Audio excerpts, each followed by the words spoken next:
Pues bien, el título del mensaje en esta mañana, ya que estamos en en el terreno del limbo, ¿no? Estamos entre un libro y otro libro. Hemos sacado Tercera de Juan. Vamos a arrancar con Primera de Juan, pero antes de hacerlo, ¿no? A la luz del mensaje de Paul Washer a la iglesia perseguida en China. Y luego vienes en la oración sobre la fe de los gentiles. Hablamos de la gran promesa de que multitudes de gentiles iban a ser multitudes añadidas al redil de Dios de Israel. Pensé que sería muy bueno predicar hoy sobre la misión de la iglesia, ya que estamos entre dos libros. Y pues podemos aprovechar hoy, porque ya una vez empezado Primera de Juan, pues ya no vamos a salir hasta, 2021, 2022. El título del mensaje en esta mañana, es provocativo, tiene la meta de ser un título provocativo. La misión de la iglesia no es plantar árboles. Os voy a aconsejar, a los lectores de la iglesia que consigáis este libro. Yo lo tengo en inglés, What is the Mission of the Church? Está traducido a castellano, titulado ¿Cuál es la misión de la iglesia? ¿Cuál es la misión de la iglesia? Y excelente. Vamos a ver que tristemente dentro del mundo evangélico resulta difícil creer que hoy los predicadores tenemos que defender la gran comisión como la proclamación del evangelio de Jesucristo. Es increíble lo que está pasando a nivel nacional. Así que hoy, ante Paul Washer, ante lo de Jeremías, también mi propio corazón, pienso que sería bueno compartir este mensaje con todos vosotros. Y ya que estamos con la palabra, procurad estar atentos, no hacer ruido, no distraerse. Estamos con la palabra de Dios. Es un momento muy solemne, hermanos, ¿ok?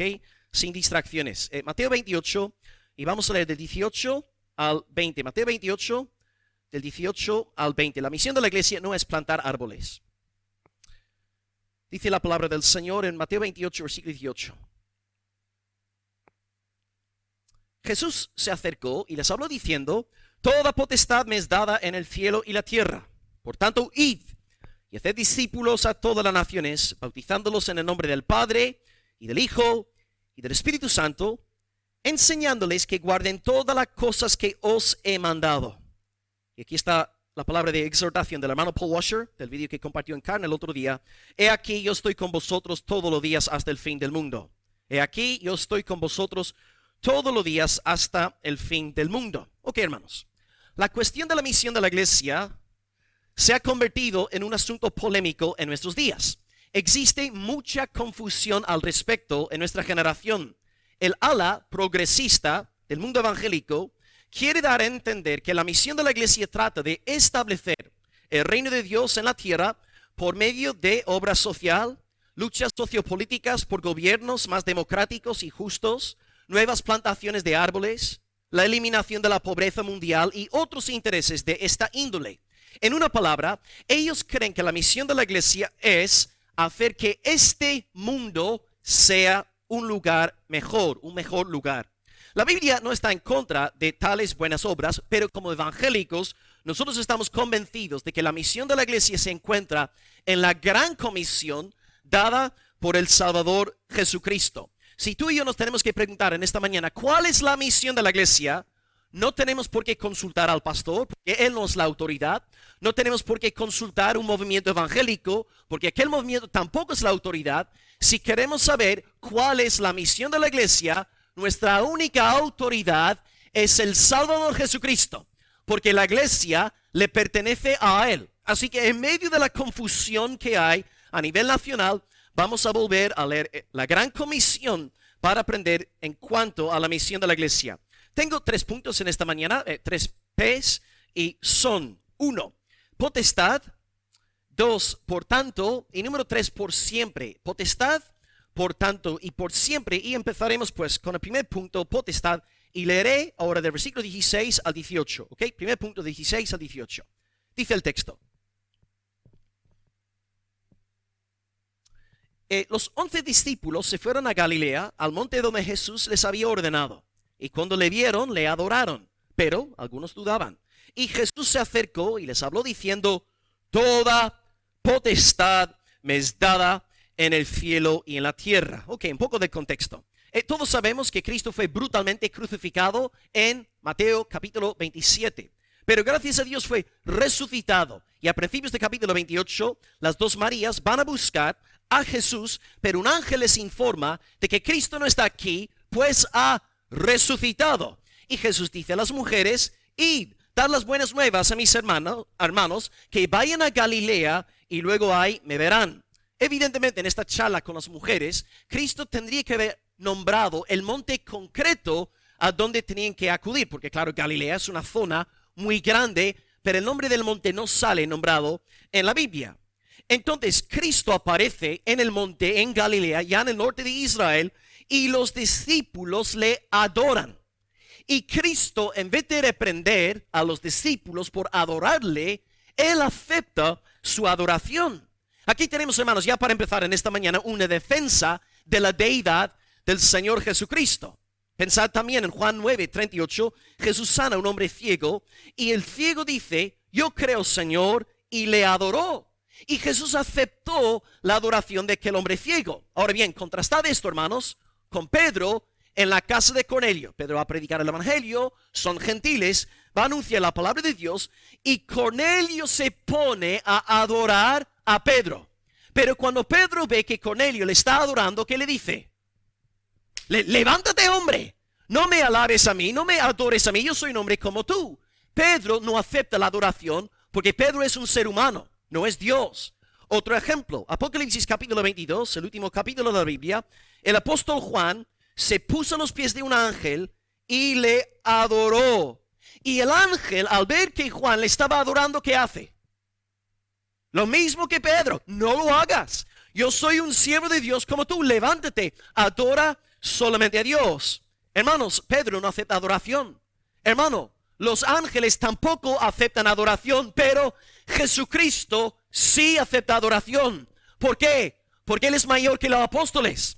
Él es mayor que los ángeles. Él es el Rey de Reyes, el Señor de señores, el Verbo encarnado. Jesucristo es Dios sobre todas las cosas. Él es Dios. Y un poco más adelante, por cierto, en Apocalipsis 22, después del episodio con el ángel recibiendo adoración, Jesús dice en Apocalipsis 22:13, yo soy el alfa y la omega, el principio y el fin, el primero y el último. En palabras sencillas, yo soy Dios. Cristo, Dios en el sentido pleno de la palabra. Y también, además de esta primera evidencia de su deidad, Cristo acepta adoración, por cierto, de hombres judíos. Ellos sabían muy bien que no podían adorar a nadie que no fuese Dios, porque sería idolatría, sería blasfemia. Tenemos hombres judíos adorando a Cristo. Cristo no reprende a los discípulos, sino que recibe la adoración. Aquí tenemos una prueba de su deidad. Y la segunda prueba en nuestro pasaje se ubica en el versículo 18, con esta tremenda frase. Dice, toda potestad me es dada a mí en el cielo y en la tierra. ¿Quién puede afirmar algo así sino solo Dios? Los presidentes del mundo solamente tienen autoridad dentro de sus propios territorios, pero la clase de autoridad que disfruta Jesucristo es cósmica, global, internacional, porque Él es Dios. Podría en tu corazón surgir ahora una pregunta. Podrías estar preguntándote, pero ¿cómo puede ser que Jesús aquí diga, toda potestad me es dada, si Él es Dios sobre todas las cosas? Porque desde luego, toda potestad ya era suya. En virtud del ser Dios sobre todas las cosas, necesariamente todo poder es de Cristo. ¿Cómo entonces podemos explicar esta frase rara si toda potestad ya era del Señor? La clave aquí, amados, es interpretar esta expresión a la luz de la encarnación del Hijo. Como Álvaro nos recordó anoche en el grupo de varones, en Filipenses capítulo 2, el Hijo de Dios no estimó el ser igual a Dios cosa a que aferrarse, sino que se despojó a sí mismo, se hizo hombre, se encarnó, anduvo entre nosotros. Y Cristo, a lo largo de su estancia en la tierra, como hombre, obedeció a su Padre a la perfección.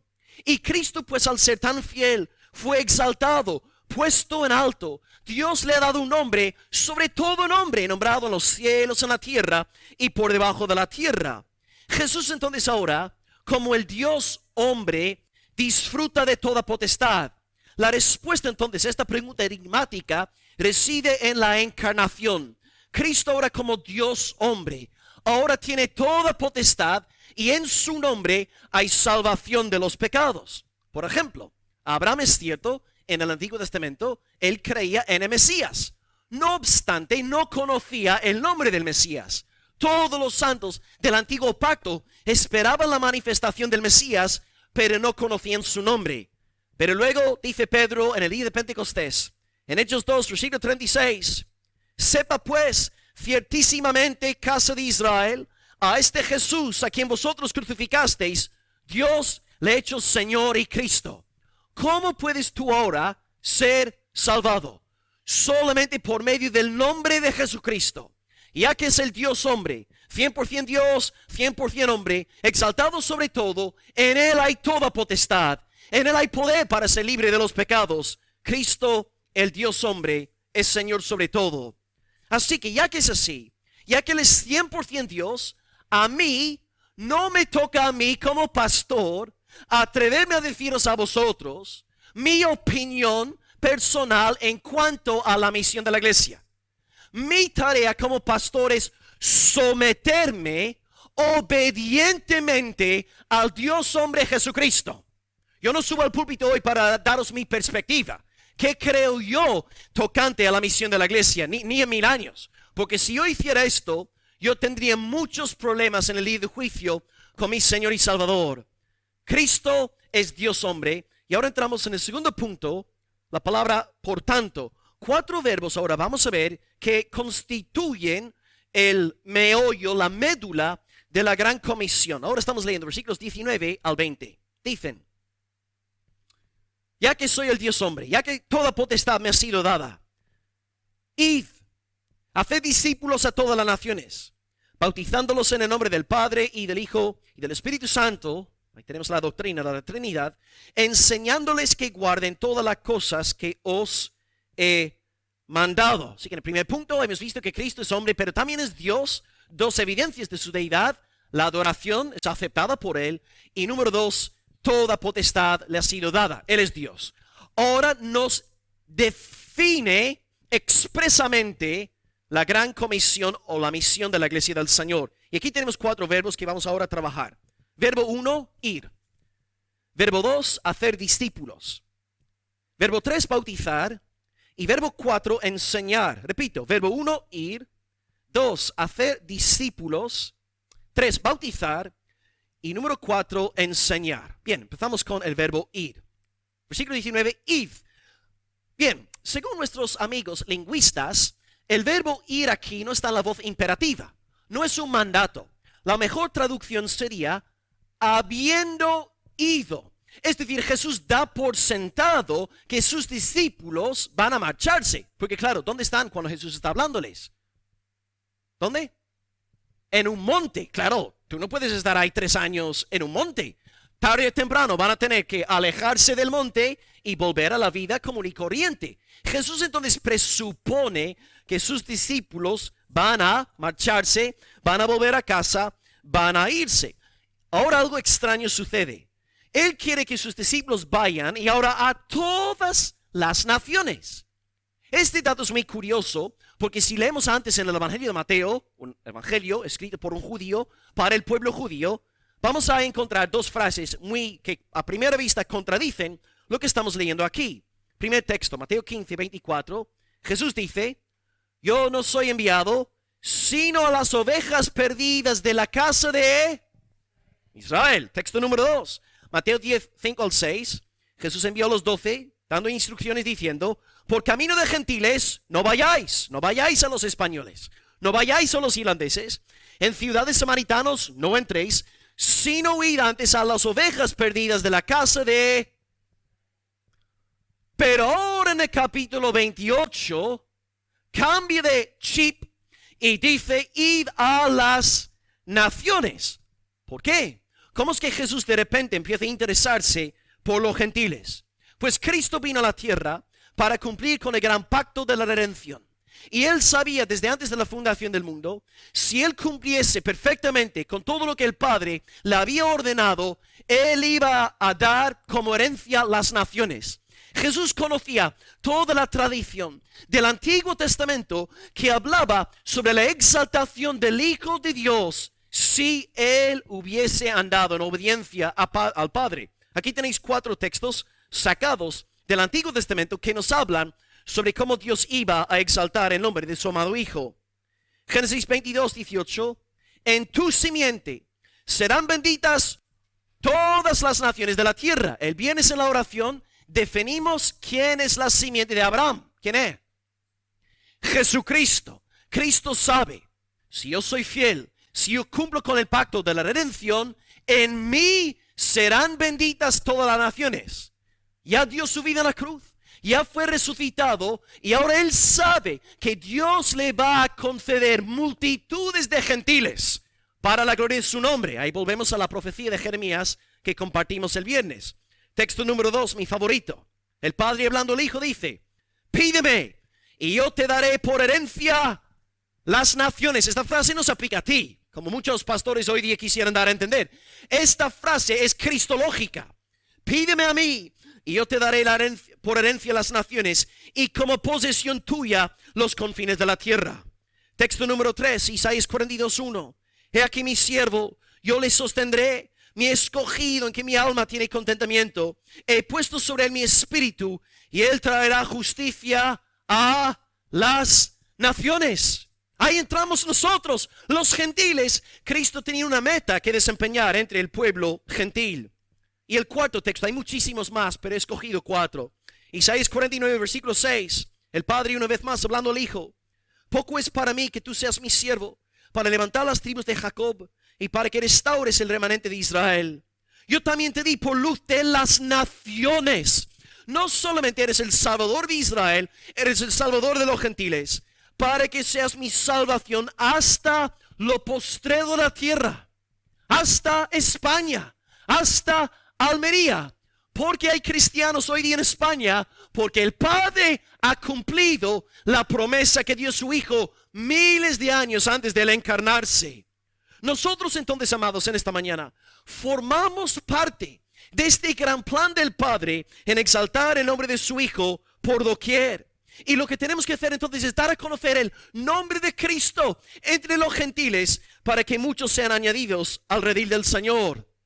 Esta reunión, hermanos, en esta mañana que somos 60, 70 gentiles, estamos aquí en esta mañana, si somos salvos, si somos del Señor, si somos regenerados, estamos aquí en esta mañana por la fidelidad de Dios en cumplir profecías que dio a su Hijo miles de años antes de él encarnarse.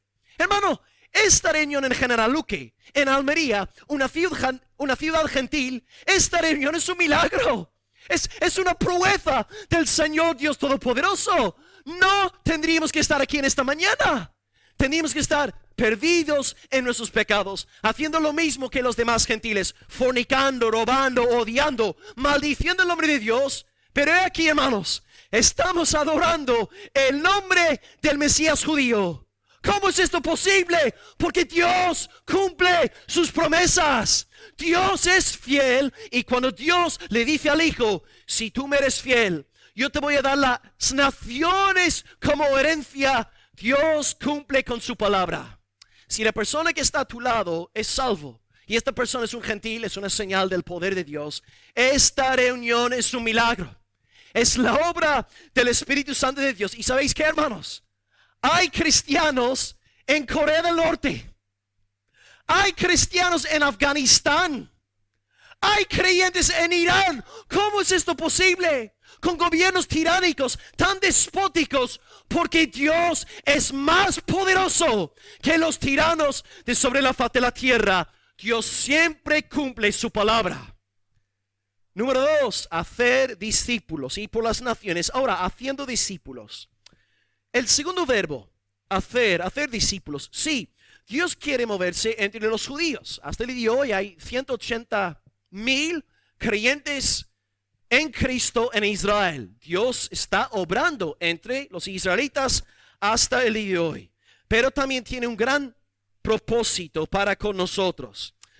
A la iglesia del primer siglo les costó muchísimo entender esto.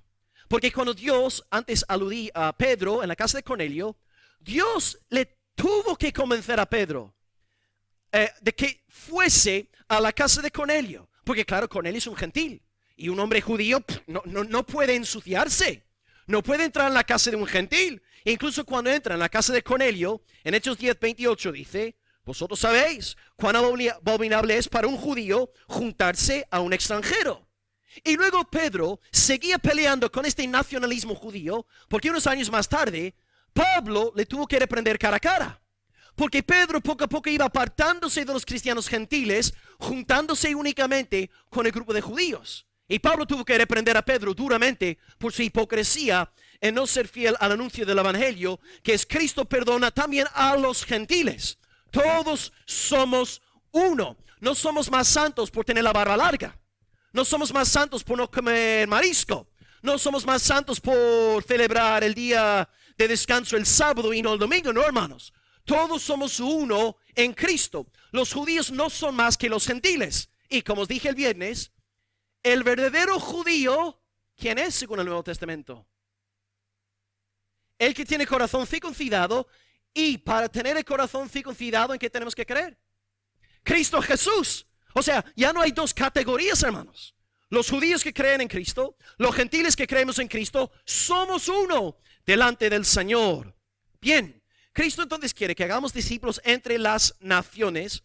Y si releemos el Evangelio de Mateo, si lo leemos cuidadosamente, veremos varios ejemplos de la apertura de Dios hacia los gentiles, incluso en Mateo, aunque como os dije antes, se trate de un evangelio judío. Número 1, la genealogía de Cristo. Ahí tenemos a 3 mujeres gentiles en la genealogía del Mesías: Tamar, Rab y Ruth. ¿Qué pintan 3 mujeres gentiles en la genealogía del Mesías judío? Porque Dios está bendiciendo a los gentiles. Capítulo 8. Cristo sana el siervo de un centurión romano. Y luego agrega: de cierto os digo que ni aun en Israel he hallado tanta fe. Imagínate escuchando esta frase siendo judío. Ni aun en Israel he hallado tanta fe, y por eso voy a bendecir a aquel romano. Ponte ahí en el lugar de un judío. Se habría escandalizado. Número 3. Jesús elogia la ciudad gentil de Nínive por haberse arrepentido en los días de Jonás. La mujer cananea que tenía una hija poseída por el diablo, y ella pidió al Señor que sanara a su hija, y Jesús dijo: no, yo he sido únicamente enviado a los hijos de Israel. Pero ella insistía, y Jesús le dijo: mujer, grande es tu fe, hágase contigo como quieres. Luego tenemos la parábola de los labradores malvados que hemos estado estudiando en retomar, y la palabra nos enseña que el reino será quitado de Israel y dado a ¿quiénes? Sí, a una nación que produzca los frutos de él. Ahí entramos nosotros. Por eso somos salvos. La viña ahora es de nosotros, los gentiles que creemos en Cristo. Y finalmente la parábola de las bodas en el capítulo 22, donde el Señor dice: id a las salidas de los caminos y llamad a las bodas todos cuantos halléis. Todo esto quiere decir, hermanos, que antes de llegar al capítulo 28, la gran comisión en cuanto a todas las naciones, hay pinceladas en el Evangelio de Mateo, escritas, registradas, aún antes de llegar a este famoso pasaje llamado la Gran Comisión. Haced discípulos a todas las naciones. Y fijaros en algo. Dice: haced discípulos. No dice: haced convertidos. No dice: haced que la gente nazca de nuevo. Porque no está en el hombre el poder de producir conversión. El único que puede salvar un alma perdida, ¿quién es? Dios, solamente Dios. Pero sí podemos hacer discípulos. Si Dios ha realizado una obra previa de regeneración, de salvación, el discipulado se hace posible. Pero si Dios no abre el entendimiento del pecador y esta persona está con el corazón endurecido en sus pecados, es imposible discipular un corazón de piedra. Es una pérdida de tiempo. Un buen ejemplo aquí es Ezequiel capítulo 37, un pasaje amado por muchos en la iglesia, cuando Ezequiel predica al valle de huesos secos y muertos. Los huesos no pueden vivir, los huesos no pueden hacer nada, pero Ezequiel lo que tiene que hacer es predicar la palabra de Dios. Predica la locura de Cristo crucificado, Cristo resucitado, es imposible que aquellos huesos vivan a no ser que Dios mismo sople dando vida. Entonces el primer paso como iglesia para hacer discípulos es predicar el evangelio a todos. Predicar a todos. No sabemos quiénes son los elegidos. Tenemos que predicar a todo el mundo, y Dios en su soberana gracia, a través de nuestra proclamación, atraerá a los suyos hacia Él. Y cuando estas personas estén convertidas, luego empieza el proceso del discipulado, no un momento antes. Entonces, ¿cómo podemos hacer discípulos? Dos respuestas. Uno, predicando el evangelio, dejando los resultados en las manos del Señor.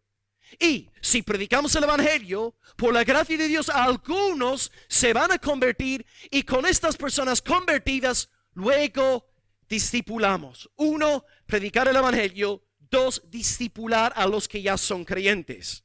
Tercer verbo, y aquí a lo mejor voy a hacer unos enemigos. Bueno, no creo que en nuestra iglesia, pero si alguien lo está viendo online, sí. Bautizándolos. Ok, hay que ir por todas las naciones, haciendo discípulos, bautizándolos. Ok, hermanos, para que yo no me meta aquí en problemas, cuando Jesús dice bautizándolos, ¿a quién está aludiendo? Ya, ahí está.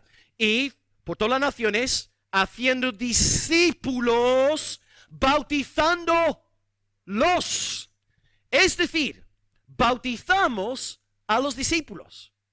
Bautizamos a los que creen en el evangelio de Cristo crucificado y Cristo resucitado.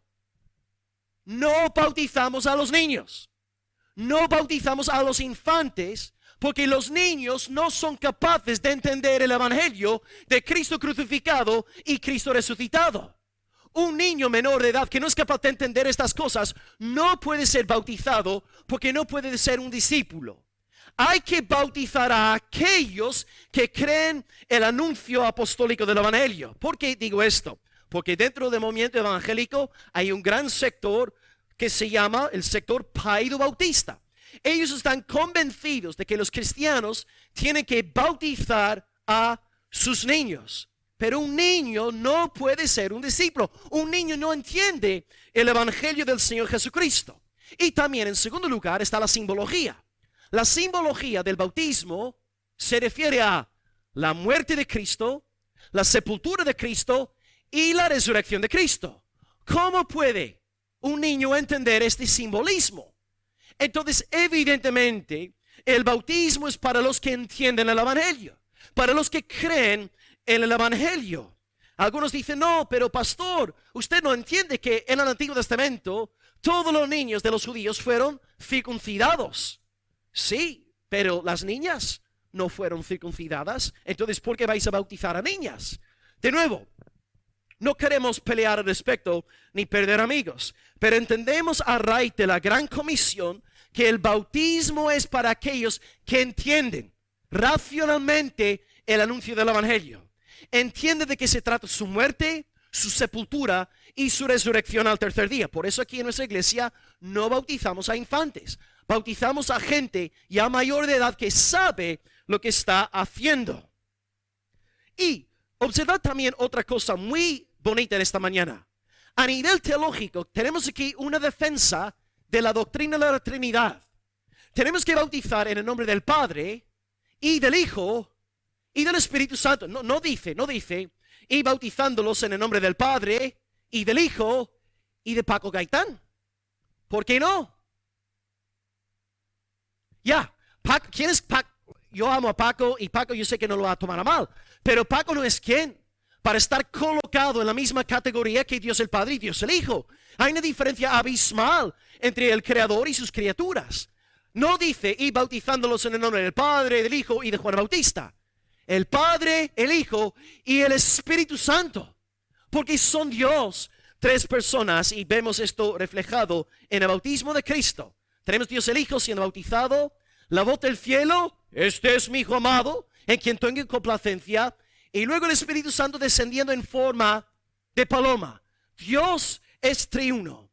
Y Jesús aquí está diciendo, si nosotros predicamos el evangelio, haciendo discípulos y luego bautizando a aquellos que creen. Dios el Padre, Dios el Hijo y Dios el Espíritu Santo nos están respaldando. Dan su sanción. Es decir, si tú has sido bautizado y eres un creyente en Cristo, el pastor te bautizó, es cierto. Pero en realidad, en plan espiritual, tú fuiste bautizado por 4 personas. El pastor, el Padre, el Hijo y el Espíritu Santo. Porque este acto de bautismo fue en obediencia a su mandato. Y es como si el ministro estuviera desempeñando la función del Dios triuno. Pensad en esto, hermanos, eso está guay, ¿no? Dios el Padre, Dios el Hijo y Dios el Espíritu Santo nos han bautizado. Así que bautizamos a aquellos que creen el anuncio. Y ahora el cuarto verbo, enseñar. Ir, hacer, bautizar y ahora enseñar. Versículo 20. Enseñándoles. ¿Quiénes son los les? Las mismas personas que antes. Enseñándoles que guarden todas las cosas que os he mandado. Por eso necesitamos una iglesia local.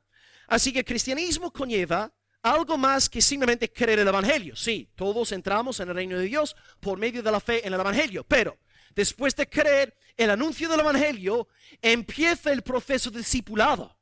Crecimiento en la iglesia local. Y esta santificación es un proceso muy largo. Y hasta el propio pastor está metido en esta caminata de la santificación. Entramos entonces en el reino por fe en el evangelio y luego empezamos a someter todas las áreas de nuestra vida a la obediencia del Señor Jesucristo. Jesús dice, ¿cómo tenemos que enseñarles todas las cosas que Él nos ha mandado?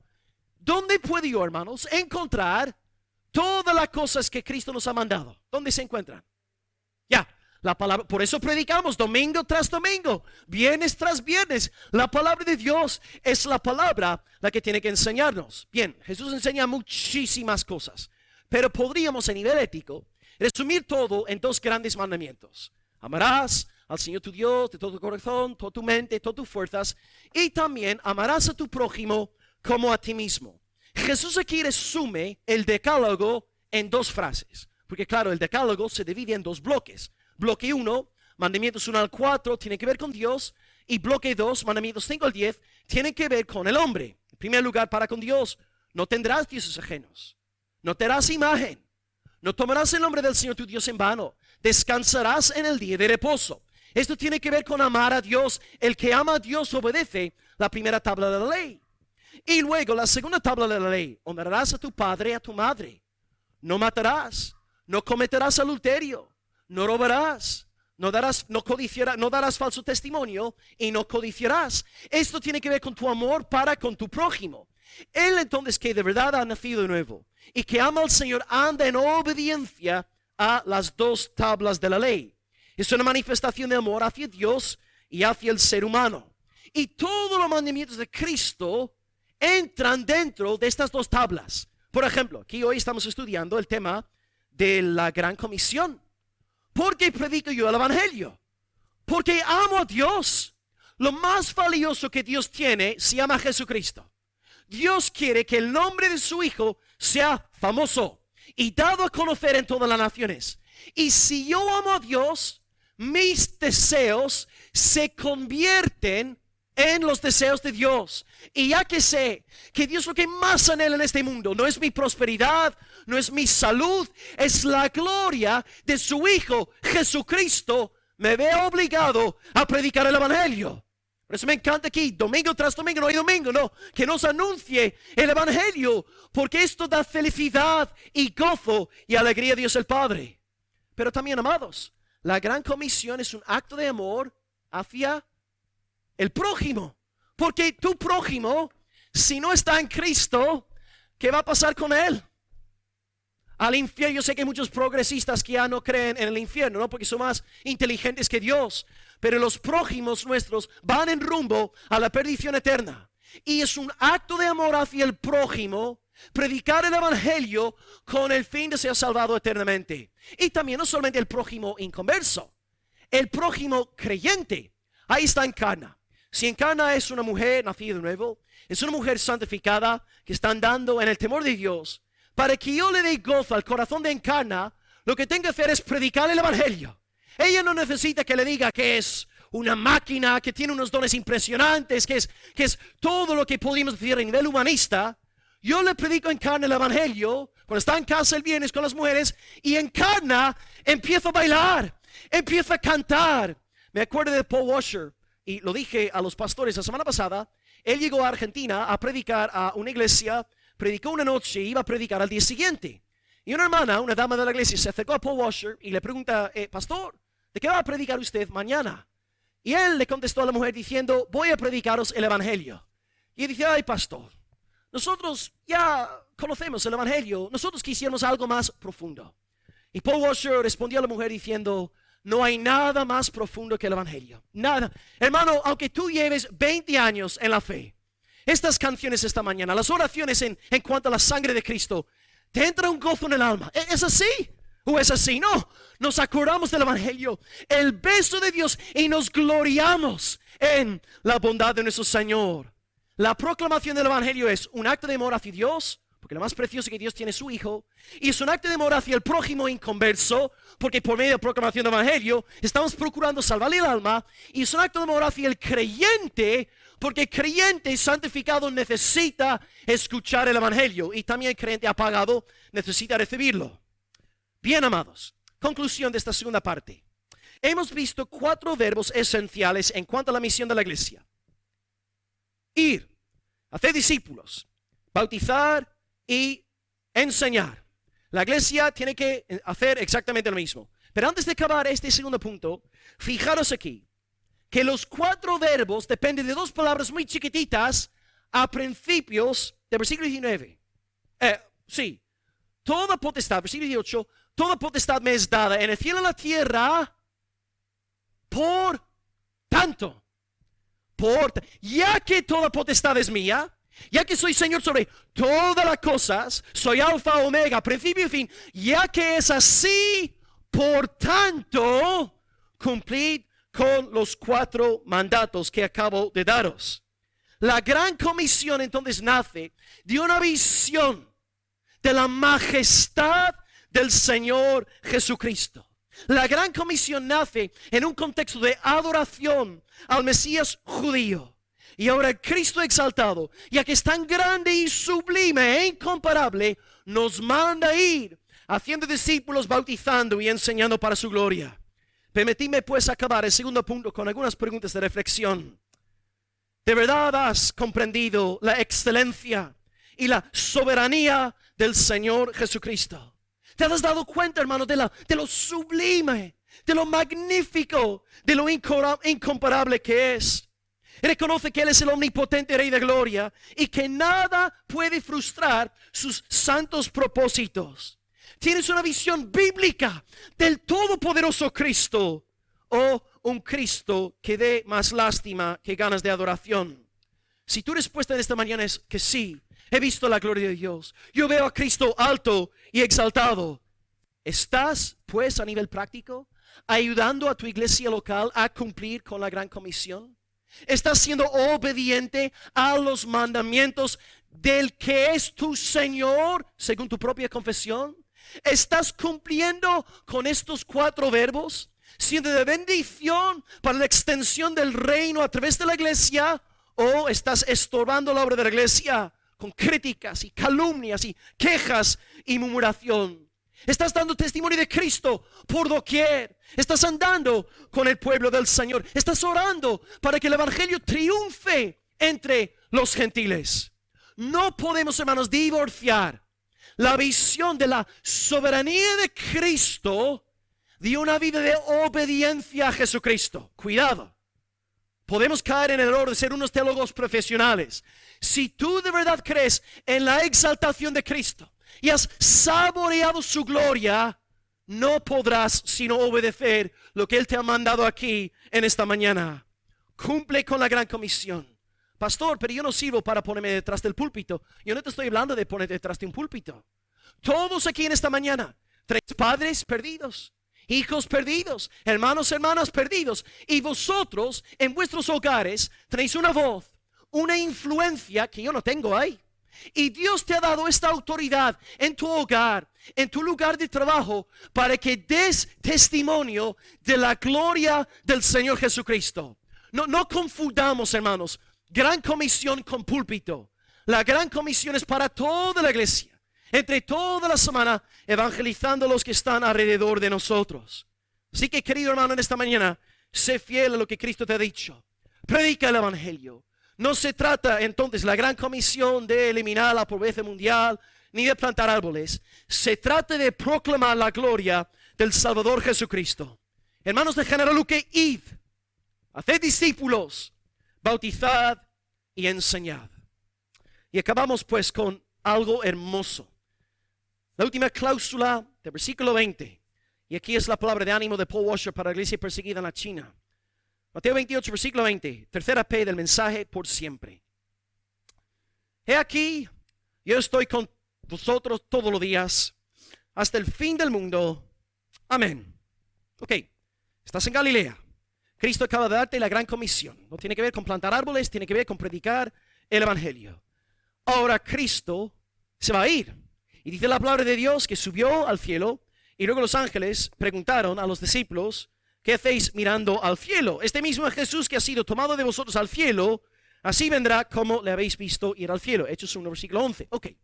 Cristo te ha dado el mandamiento, la gran comisión, lo que tú tienes que hacer, pero ahora, Cristo no está. Y ahora tú tienes una comisión. Tú tienes una palabra de parte de Cristo que tú tienes que obedecer, con la cual tú tienes que cumplir, pero ahora ¿cómo lo vas a hacer?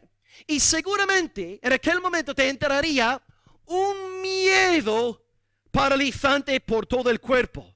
Y el temor es la primera reacción de muchos hermanos cuando se enteran de que Cristo quiere que testifiquen de él verbalmente ahí en la calle. Y por eso muchos predicadores suaves y dulces en nuestros días, e incluso muchos cristianos, inventan frases piadosas para justificar su falta de proclamación del evangelio. Frases tales como: voy a predicar sin usar palabras. Esta frase es una fabricación del miedo. Voy a predicar a Cristo por medio de mi ejemplo. Voy a predicar por medio de mi santificación. Dios a mí no me ha dado el ministerio de evangelización. Y con estos pretextos racionales que surgen de corazones con miedo, justificamos nuestra falta de proclamación del evangelio.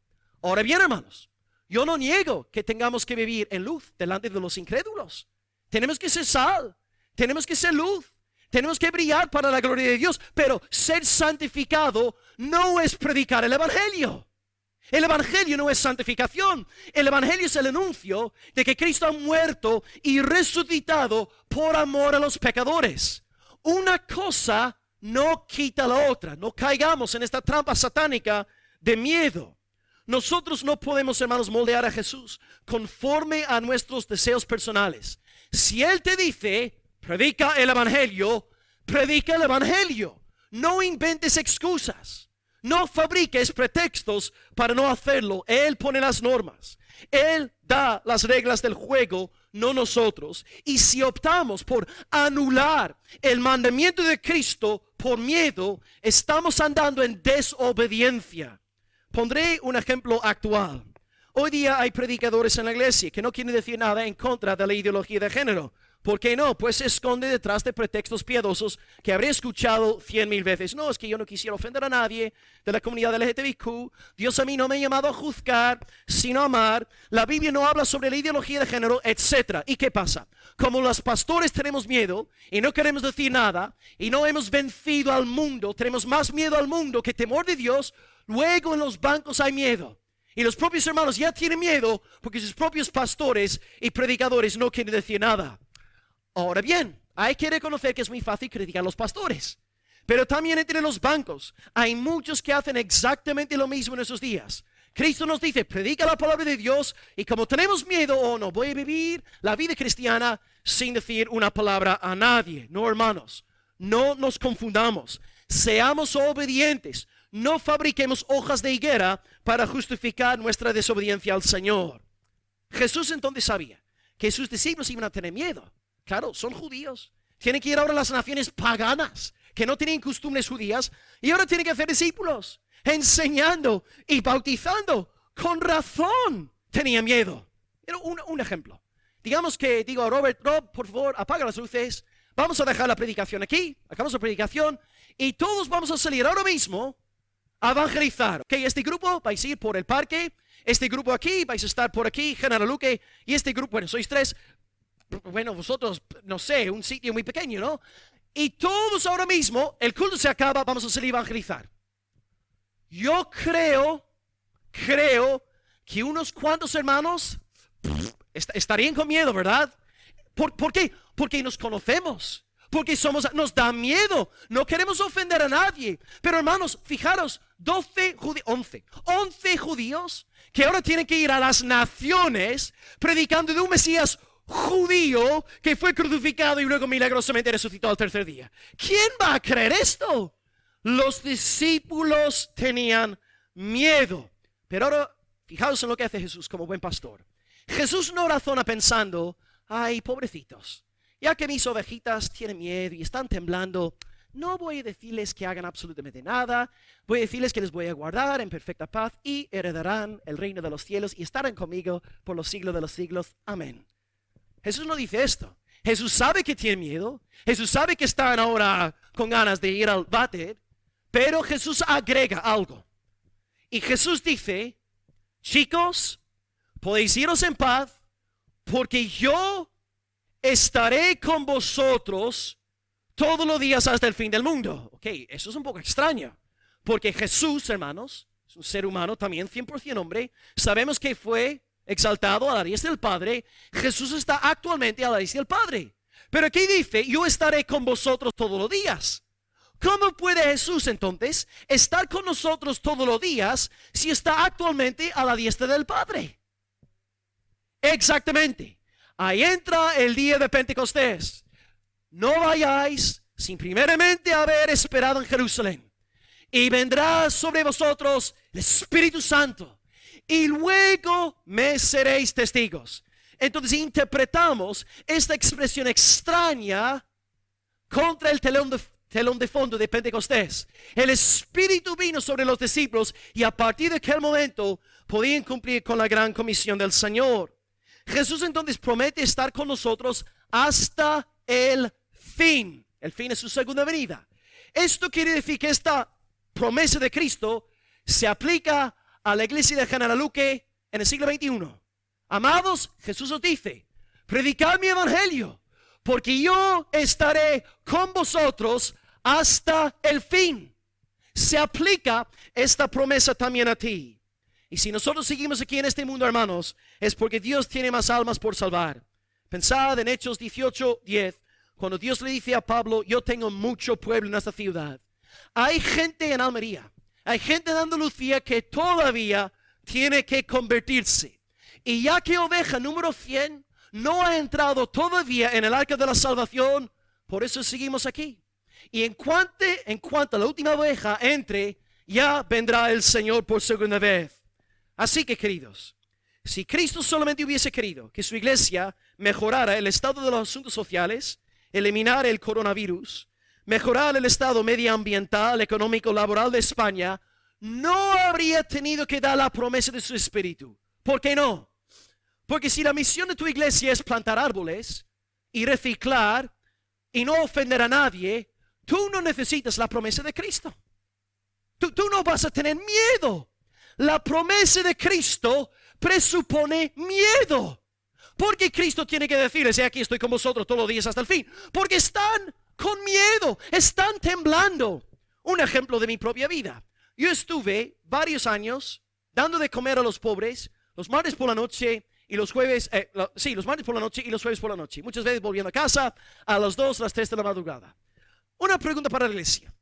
Todos aquellos años que yo estaba dando de comer a los pobres, ¿cuántos enemigos pensáis que yo me hice en todos aquellos años? 0. Porque la obra social no produce adversarios. La obra social no produce enemigos. Pero hermanos, cuando yo empecé a predicar el evangelio de Jesucristo, cuando empecé a hablar sobre el pecado, cuando empecé a confrontar a la gente por vivir en rebeldía, hermanos, uno de los hombres más odiados de sobre la faz de la península ibérica, ¿verdad? Dentro del mundo evangélico. ¿Veis? Entonces, la promesa de Cristo presupone miedo. Y por esta razón sabemos que la gran comisión de la iglesia no es obra social, no es plantar árboles. Ahora bien, si tú a nivel individual quieres meterte en un proyecto y ayudar, ánimo, adelante, sé sal, sé luz. Pero no es la misión de la iglesia. La misión de la iglesia es la proclamación de Cristo crucificado y Cristo resucitado. Y este mensaje produce enemigos, produce adversarios, y por consiguiente Jesús dice: pero he aquí, yo estoy con vosotros todos los días hasta el fin del mundo. Entended bien entonces el contexto.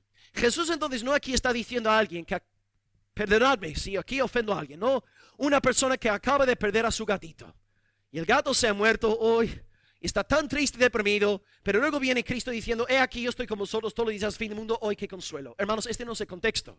El contexto es gran comisión. El contexto es predicar el evangelio. El contexto es mucho miedo, pero podréis superar el miedo porque yo estoy con vosotros todos los días hasta el fin del mundo. Esta es la forma correcta de interpretar esta expresión de Cristo. Así que, amado hermano, en esta mañana, si vas a ser fiel a la gran comisión, si vas a obedecer lo que Cristo te ha dicho, pues vas a tener enemigos. No vas a caerle bien a todo el mundo. Y te preguntan esta mañana: ¿tienes enemigos? ¿Hay gente en tu familia que no te aguanta porque tú predicas la palabra de Dios? Si tú no tienes adversarios, si tú no tienes enemigos, si tú no tienes gente que te calumnie, que te critique, no estás andando en obediencia a la palabra de Dios. Cuando hay obediencia a la gran comisión del Señor, siempre los hijos de Satanás empiezan a saltar y reaccionar para quitarte el ánimo. Así que ánimo, querido hermano, en esta mañana. Predica el evangelio, sí, todos tenemos miedo, todos temblamos, pero podemos pedir al Señor una vez más la llenura del Espíritu Santo para que nos dé de nuevo a fin de anunciar la gloria de Jesucristo a las naciones. Y recuerda, querido hermano, en esta mañana también, es muy bueno que sea así, porque ya que tenemos tanto miedo y nos vemos como tan poca cosa delante de Dios, y lo somos en efecto, pero ya que es así, aprendemos a depender únicamente del poder de Dios. Y aprendemos una lección apostólica: que el poder de Dios se perfecciona no en nuestra habilidad, no en nuestra elocuencia, no en nuestro conocimiento. El poder de Dios se perfecciona en nuestra...